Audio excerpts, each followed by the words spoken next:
आज़ादी। आज़ादी सिर्फ एक शब्द नहीं, लाखों कुर्बानियों की कहानी। 75 साल पहले ये मिट्टी उन लोगों के खून से लाल हो गई थी जो ना अपने लिए जिए और ना अपने लिए मरे। उन्होंने सिर्फ एक सपना देखा था कि एक ऐसा भारत हो जहाँ इंसान इंसान के हक में खड़ा हो, जहाँ किसान का पसीना उसकी इज्जत बने और नेता जनता का सेवक हो। खुदीराम बोस सिर्फ 18 साल की उम्र में देश के लिए प्राण त्याग दिए, और भगत सिंह जिन्होंने कहा वो मुझे मार सकते हैं पर मेरे विचार नहीं मार सकते। ये थे बालदानी, धनदानी और प्राणदानी जिन्होंने सब कुछ लुटा दिया ताकि हम खुली हवा में सांस ले सकें। लेकिन आज हम झंडा तो फहराते हैं मगर उसी तिरंगे की छाया में किसान कर्ज में जूझ कर जान दे रहा है। हम भाषण सुनते हैं लेकिन उसमें सच कम और सियासत की चमक ज़्यादा होती है। समाज में धर्म का झंडा तो उठता है मगर उस झंडे के पीछे कौन सा खेल खेल रहा है ये हमें देखना नहीं चाहते।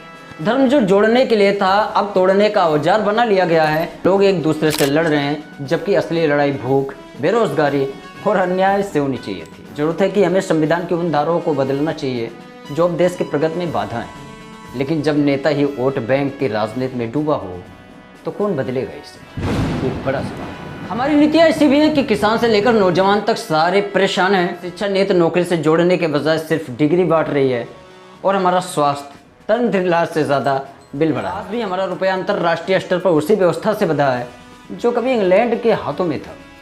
भारत भले स्वतंत्र हो गया है लेकिन आर्थिक जंजीरों का ताला अभी भी ब्रिटेन और पश्चिमी ताकतों की जेब में ही है। हमारे सोने के भंडार से लेकर हमारी नीतिगत दिशा तक बहुत कुछ परोक्ष रूप से वही ताकतें तय करती हैं। तो अब सवाल ये है, क्या ये वही भारत है जिसके लिए भगत सिंह ने हंसते हंसते फांसी को गले लगाया था? या फिर क्या ये वही देश है जिसके लिए किसानों ने खेत खलिहान छोड़कर क्रांति में कूद पड़े थे कभी?